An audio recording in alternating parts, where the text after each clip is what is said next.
ഇനി എനിക്ക് ധൈര്യമായി സജസ്റ്റ് ചെയ്യാം. നേത്ര സംരക്ഷണത്തിന് നമ്മുടെ അഹല്യ.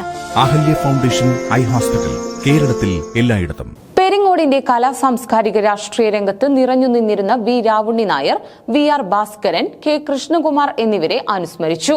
പെരിങ്ങോട് നടന്ന അനുസ്മരണ സമ്മേളനം മന്ത്രി എം.ബി. രാജേഷ് ഉദ്ഘാടനം ചെയ്തു.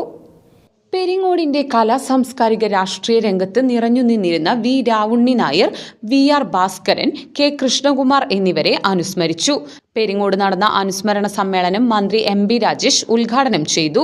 അവരെപ്പോലുള്ള അനേകം സഖാക്കൾ കേരളത്തിലെ ഗ്രാമാന്തരങ്ങളിൽ ഈ പാർട്ടി കെട്ടിപ്പടുത്തതും ചെങ്കുടി ഉയർത്തിയതും മാർക്സിസം ലെനിനിസത്തിന്റെ രാഷ്ട്രീയ വീക്ഷണം സാധാരണ ജനങ്ങളെ ലളിതമായി പറഞ്ഞു മനസ്സിലാക്കി പഠിപ്പിച്ചതും ഒക്കെ കേരളത്തിലെ സാമൂഹിക വളർച്ചയുടെയും സാമൂഹിക മുന്നേറ്റത്തിന്റെയും രാസത്വരകമായി വർഗസമരത്തെ മാറ്റുന്നതിന് നേതൃത്വം കൊടുത്ത കേരളത്തിന്റെ ഓരോരുമുള്ള അനേകം അടിയുറച്ച ദൃഢചിത്തരായ കമ്മ്യൂണിസ്റ്റുകാരെ പോലെ ഉള്ള രണ്ടുപേരാണ് രാവുണ്ണി നായരും അതുപോലെ തന്നെ സഖാവ് വി ആർ ഭാസ്കരനും. സംഘാടക സമിതി ചെയർമാൻ കെ സുരേഷ് ബാബു അധ്യക്ഷനായി.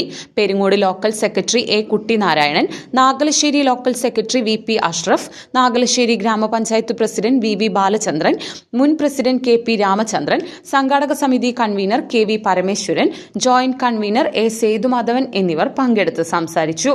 ചാലിശ്ശേരി ഹരിശ്രീ കലാക്ഷേത്രയുടെ മരംകൊട്ടുപാട്ട്, കരോക്കെ ഗാനമേള, ഫ്ലവേഴ്സ് ചാനൽ ഫെയിം ശരവണൻ പെരിങ്ങോടിന്റെ സ്പോട്ട് ഡബ്ബിംഗ്, മിമിക്രി തുടങ്ങിയ കലാപരിപാടികളും അരങ്ങേറി.